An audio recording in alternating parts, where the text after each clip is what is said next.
Olá pessoal, boa tarde. Eu vou trazer para vocês hoje o gabarito da prova P1 de Tecnologia de Hidrogênio, né? As questões 1 e 2, elas foram teóricas, então eu vou mandar o gabarito para vocês por um arquivo PDF, tá? Eu vou mandar através de notícias, uma notícia com um arquivo anexo. Então o que eu vou fazer para vocês aqui, ó, é a questão 3. E a questão 3 da prova falava o seguinte, ó: baseado nos seus conhecimentos de propriedades termofísicas e termoquímicas do hidrogênio, letra A, compare a massa de hidrogênio e gás natural contidas em um reservatório de 10 metros cúbicos e temperatura de 30 graus Celsius e pressão de 250 bars. Considere que o gás natural é composto de 84% de metano, 8% de etano, 6% de propano, 2% e 2% de gás carbônico, né? Calcule a quantidade de energia do gás natural e do hidrogênio, ambas em megajoule, contidas no reservatório nas condições mostradas no item A. Calcule o trabalho de compressão necessário para comprimir a massa de hidrogênio no reservatório do item A, desde uma pressão de 1 até 250 bars. Letra D, caso fosse escolhido utilizar no sistema criogênico, qual seria o volume necessário para armazenar a massa de hidrogênio calculada no item A?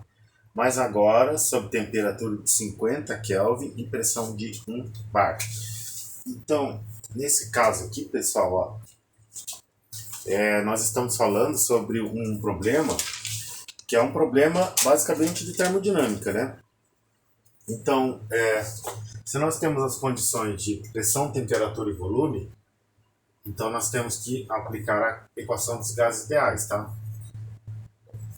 Pressão, volume vezes volume é igual a massa do componente vezes a constante do gás daquele componente vezes a temperatura. Então, se nós estamos falando do gás natural, então é a massa do gás natural vezes o R, a constante do gás natural, vezes pressão vezes volume. Ó. Veja, nós temos a pressão, nós temos o volume, temos a temperatura que é dado do problema. Nós temos que calcular a massa, então falta calcular a constante dos gases, né? Então, para o gás natural,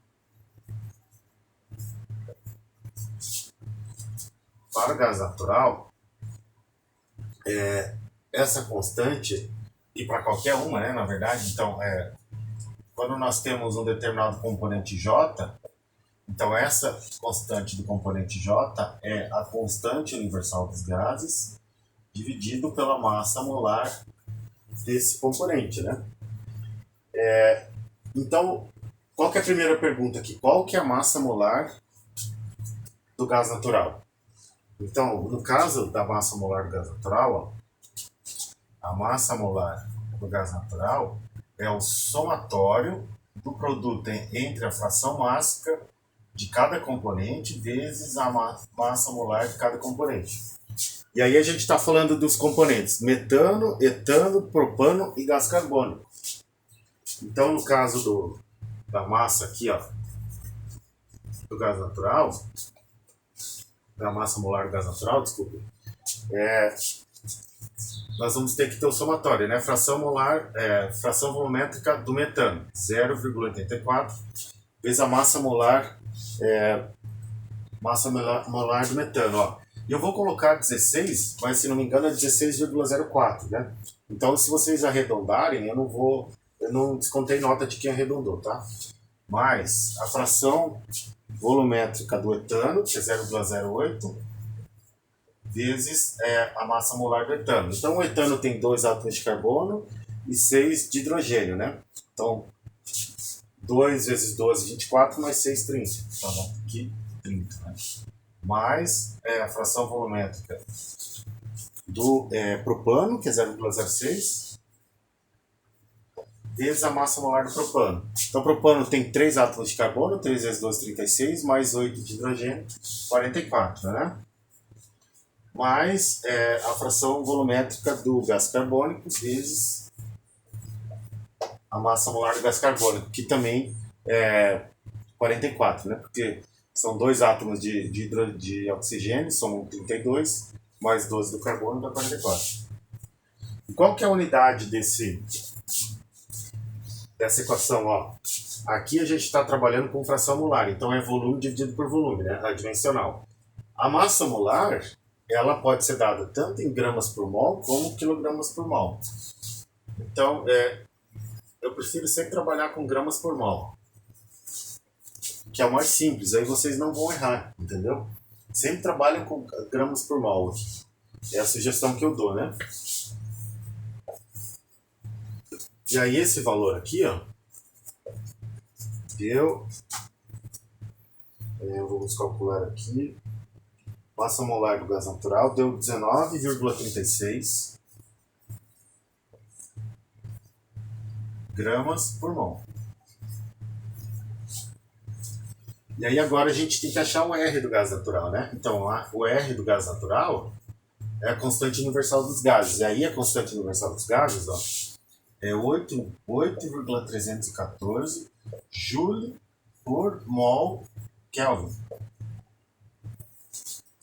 Tá?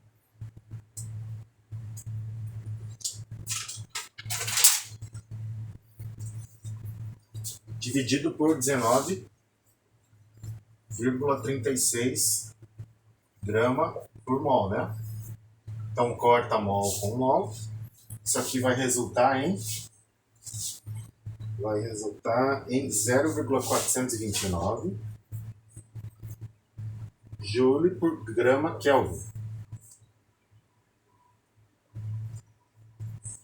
Estão vendo que não tem quilograma e não tem quilojoule, joule por grama Kelvin. Então, isso aqui facilita, né? É mais fácil até de conseguir calcular. Então, vamos lá, vamos armazenar aqui essa informação. Ó. Então, a constante do gás natural vale para esse gás natural aqui, né? 0,429 joule por grama Kelvin. Quanto vale a constante para o hidrogênio? É a mesma coisa, né? Ó. Então, no caso, constante do hidrogênio vale constante universal dos gases dividido pela massa molar do hidrogênio. E a massa molar do hidrogênio é uma substância pura, né? Ela não tem essa mistura, então é bem mais fácil. Ó. Repetir essa equação aqui, ó. 8,314 Joule por mol Kelvin dividido por 2 grama por mol. Na verdade, eu arredondei aqui, tá? Estou arredondando todos os valores para ficar mais fácil de escrever, para ficar mais rápido. Mas se vocês colocarem, não tem problema. Quem arredondou também eu não tirei nota, tá? A constante do hidrogênio vale 4,157 Joule por grama Kelvin. Então, vamos colocar aqui 4,157 Joule por grama Kelvin. Então, vejam que daí não tem erro, né? É mais difícil de errar. A gente vai calcular tudo em gramas. Depois, lá no final, a gente vai transformar para quilogramas. Tá, então agora nós já temos a constante e podemos calcular a massa, né? Então, eu vou parar aqui.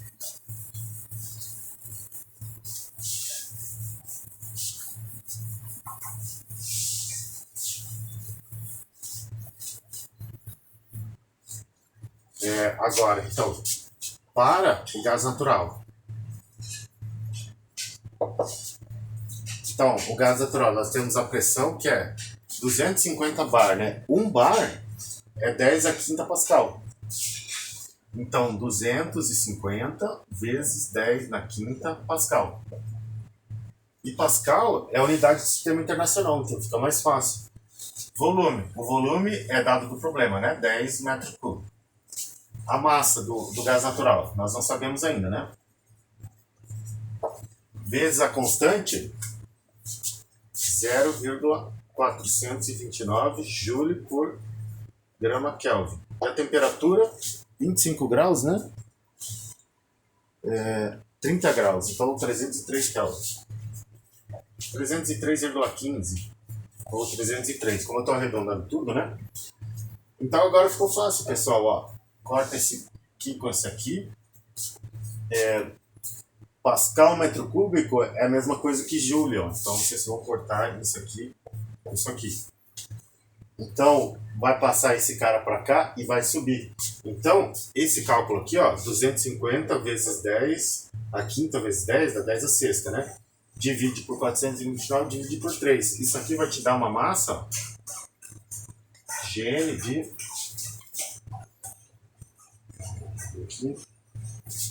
1,923 vezes 10 vezes 10 na sexta grama. Entenderam? Ó? Ele já me deu em grama, agora fica fácil. Para transformar em quilograma, eu divido isso aqui por 1000 e passo a vírgula para cá, né? Se eu quiser transformar em toneladas também. Então aqui, ó, essa massa em gramas é a mesma coisa que 1,923 toneladas. Então isso aqui, ó. Com esse volume de 10 metros cúbicos e pressão 250 bares, nós temos quase 2 toneladas de gás natural. Agora vamos calcular por hidrogênio.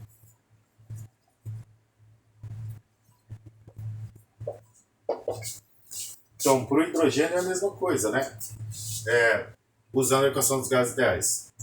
Pressão 250 bares, vezes 10 a quinta pascal, vezes 10 metros cúbicos, né? Aqui eu estou substituindo a equação dos gases ideais, tá? Daí a massa do H2, vezes a constante do H2, que é 4,157 joule por grama Kelvin, vezes 303 joules. Kelvin, desculpa. Então aqui, corta. Novamente, aí a massa do H2, a gente vai obter em gramas, né? Que me deu 0,1984 vezes 10 a sexta gramas, que me dá 0,1984 toneladas. E aí a pergunta do problema é, compare a massa, né? Então a gente pode fazer assim, vou dividir a massa do gás natural dividido pela massa do hidrogênio. Ó, divido 1.923 toneladas por 0,1984 toneladas. Isso aqui vai me dar 9,6925 vezes, né? Ou seja, a mesma pressão, mesma temperatura e mesmo volume, eu tenho 9,6 vezes mais massa no recipiente. Era esse o resultado, né? Se vocês fizerem a conta aqui, ó, dividir o constante dos gases do hidrogênio pelo constante do gás natural, vai dar mais ou menos esse valor. Então a diferença está na constante dos gases, tá? É interessante observar isso aí. Eu não pedi para fazer essa análise, mas é só uma curiosidade. Então, acabou a letra A, né? Agora a gente vai para a letra B. Calcule a quantidade de energia do gás natural e do hidrogênio contido no recipiente. Então agora eu vou anotar aqui, pessoal, a massa, tá? Então vamos armazenar a informação da massa aqui, ó. Massa do hidrogênio, massa do gás natural.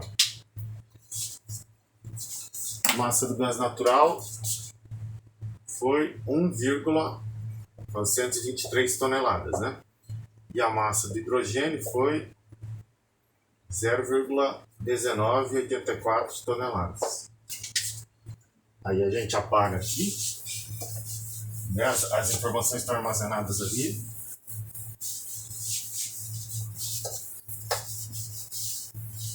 Teve muita gente que errou o valor das massas por 1000, né? Isso foi um erro muito comum. Então, o que aconteceu foi erro na equação dos gases, né? Dos gases ideais. Então, aí a quantidade de energia, pessoal, ó, a energia contida é igual a massa vezes o poder calorífico inferior. Aí teve gente que calculou também, usou outras formas de calcular o PCI, né? Mas o PCI é tabelado. Então, vocês pegam o PCI do metano, 55 mil, deixa eu pegar o valor aqui. 55.380. kJ por quilograma. Então isso aqui vocês deviam ter pego da internet ou de um livro de combustão. Era bem simples, né? Algum de vocês fizeram aquelas equações de entalpia de formação? Não precisava. Era bem simples, ó. Era só pegar o PCI de cada componente. Ó. PCI do etano. PCI do etano é 51.765 kJ por quilograma.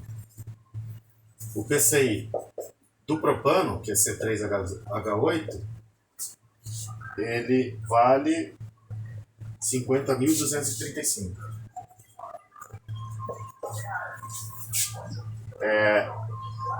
E aí você tem que fazer para todos os componentes do metano, né? Só que a pergunta é a seguinte: o gás carbônico tem PCI? Não tem. Ele não contribui com a combustão. Ele não tem valor energético de energia potencial química, né? Então, para calcular a energia armazenada, nós só utilizamos o poder calorífico dos hidrocarbonetos. O CO2 não entra, né? Então, ó, o PCI do gás natural é igual ao somatório da fração mássica de cada componente I vezes o PCI de cada componente I, né? E do primeiro até a quantidade N de componentes. Só que o que nós temos no problema é fração volumétrica, não é fração mássica, né? Então, a fração mássica se relaciona com a fração volumétrica através da relação das massas molares, né? Então, a fração mássica do componente I é igual a fração volumétrica vezes a massa molar do componente I, né? De cada componente desse aqui, metano, etano e propano, dividido pela massa molar da mistura, que é a massa molar do gás natural, que a gente já pegou, calculou no item A, né? Então agora basta substituir para cada componente, né? Então eu tenho que pegar lá a fração volumétrica do metano, multiplicar pela massa molar do metano, dividir pela massa molar do gás natural. Então, o PCI, o gás natural, ele fica assim, ó. E como eu tenho massa molar do gás natural dividindo todos eles, ó, eu posso fazer assim, a divisão pela massa, uma divisão só, né? Uma fração só. A massa molar é 19,36 gramas por mol.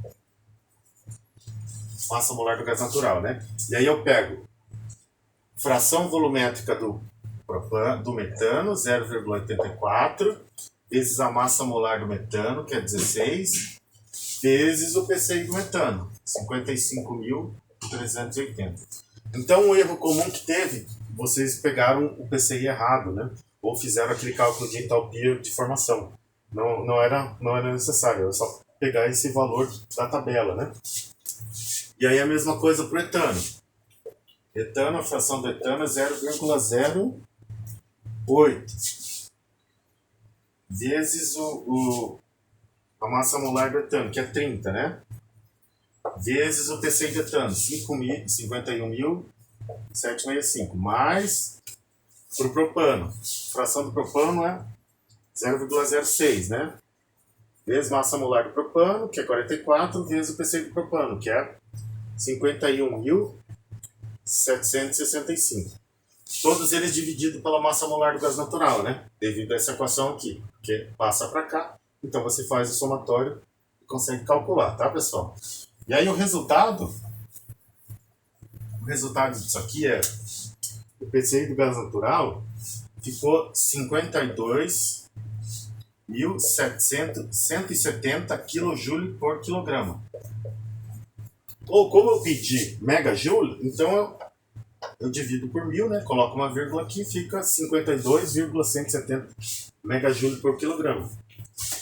E aí a gente vem aqui e faz o cálculo da energia, né?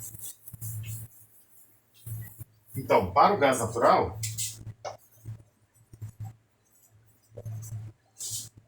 a energia do gás natural é a massa do gás natural, ó.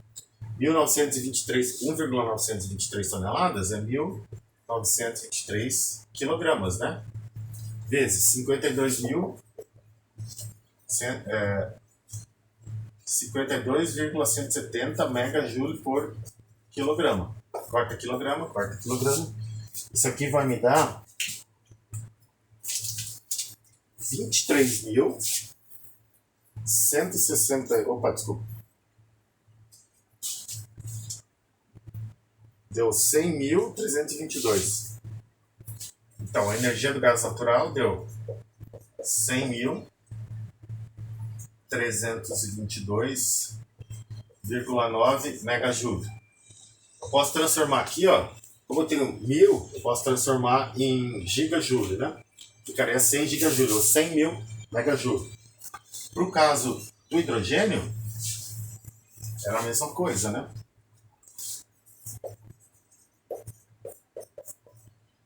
Então, para o H2 a energia do H2 é igual à massa do H2 vezes o PCI do H2, né? E o PCI do H2 eu passei para vocês já na tabela das aulas, né? Vocês já tinham. Então, a massa do H2 é 198,4 quilogramas vezes o PCI do hidrogênio, arredondando, ó, 119,500 megajoule por quilograma. Aí corta quilograma, isso aqui, a energia do H2 deu 23.661 megajoule. Agora, quanto vale a energia do gás natural contida nessa massa, né, dividido por essa quantidade de energia do H2?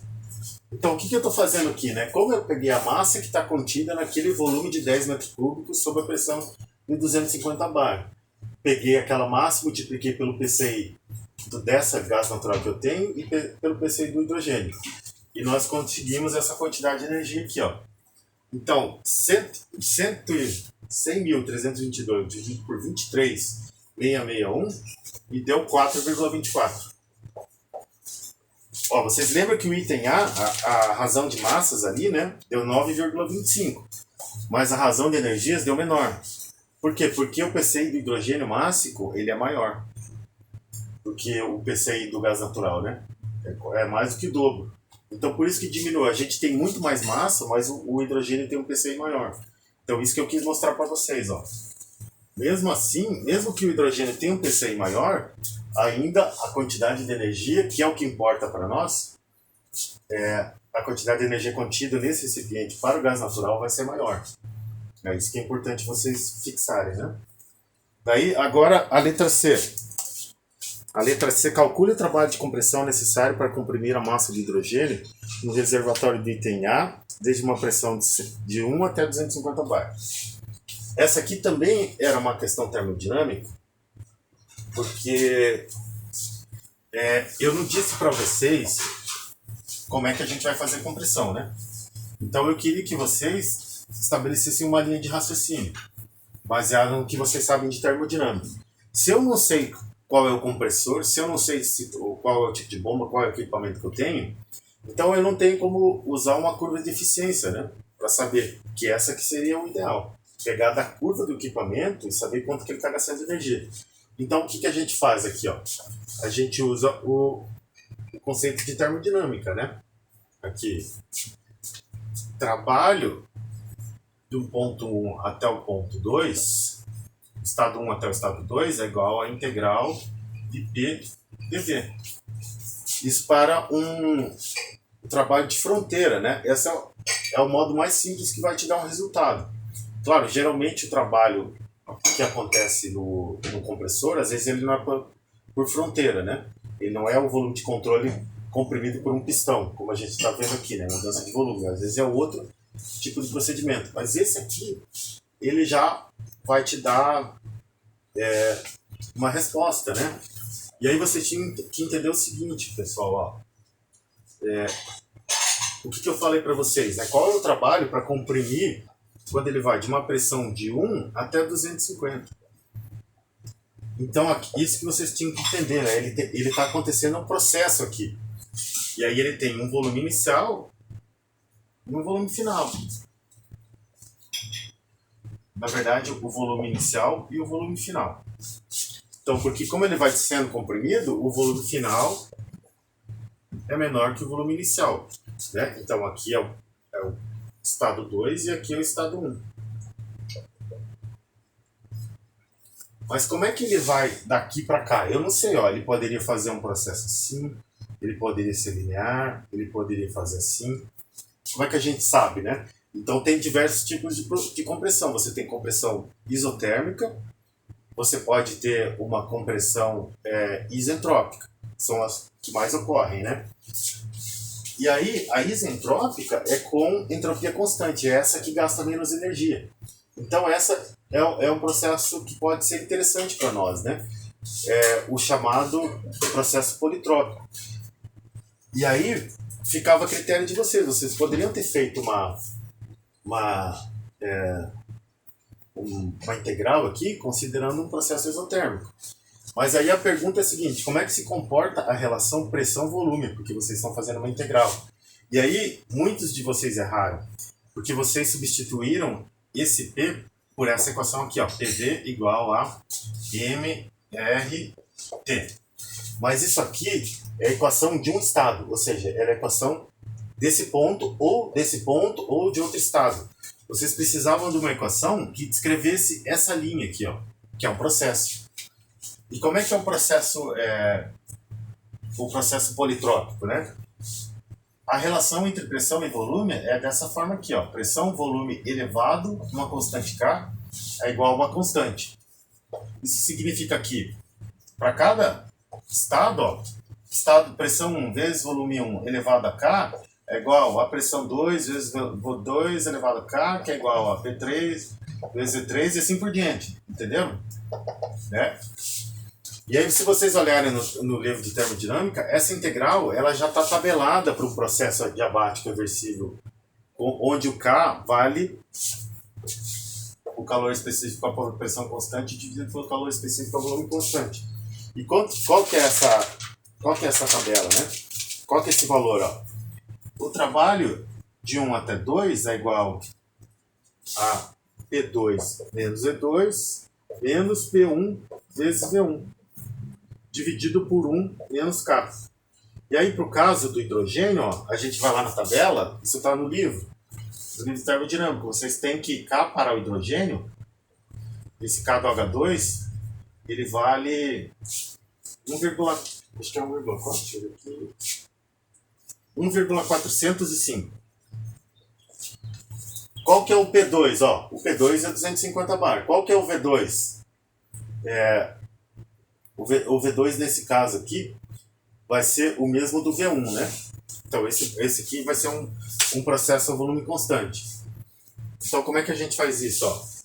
V2 igual a V1, que é igual o volume que eu dei para vocês, né? V igual a 10 metros cúbicos.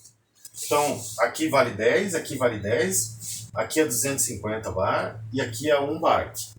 Então vocês têm que colocar... Não se esqueçam que bar aqui tem que estar em Pascal, então é 250 vezes 10 a quinta, né?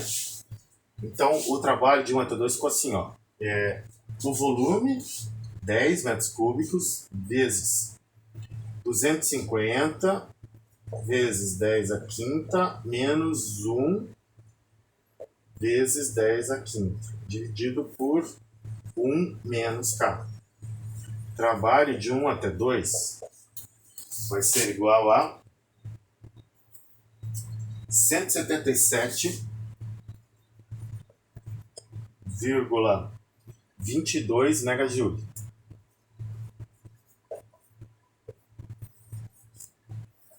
Tá? Se a gente comparar com o valor energético que a gente calculou para a questão anterior, né? A quantidade de energia de hidrogênio contido nesse recipiente a 10 metros cúbicos e 250 bar, era 23.661 megajoule, né? Então, dividindo 177 por 23.000, isso aqui dá 0,7%. Ou seja, é um valor razoável de compressão. Só que vocês vão ver que como isso aqui é um processo isentrópico, é um processo idealizado, na prática, esse valor de compressão aqui vai ser maior. Por isso que a gente sempre usa o valor de referência como sendo isentrópico, daí você já tem uma ideia, né? Mas na prática o valor vai ser maior, tá, pessoal? Essa é uma questão bem conceitual, né? Você tinha que entender como é que funciona o processo, né? Então muitos de vocês substituíram esse valor aqui, mas na verdade a gente precisava de valor assim, ó, de considerar um processo politrópico, né? Bom, então agora a gente vai para a última, né, que é a letra D. Aí a letra D também é a aplicação da equação dos gases ideais, né? Letra D, caso fosse escolhido utilizar no sistema criogênico, qual seria o volume necessário para armazenar a massa de hidrogênio calculada no item A?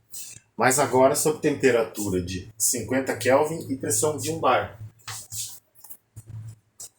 Então, pressão vezes volume igual a massa do hidrogênio vezes a constante do hidrogênio vezes a temperatura.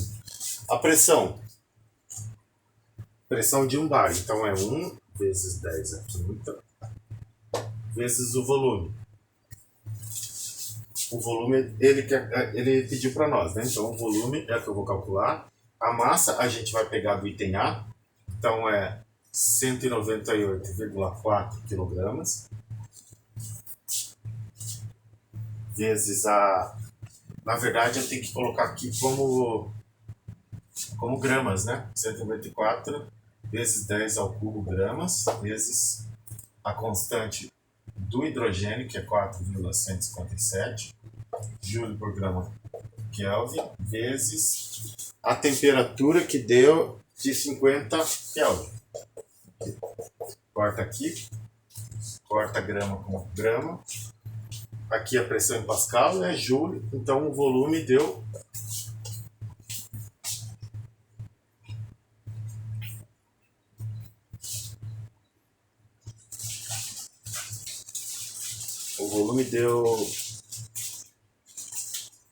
0,4123.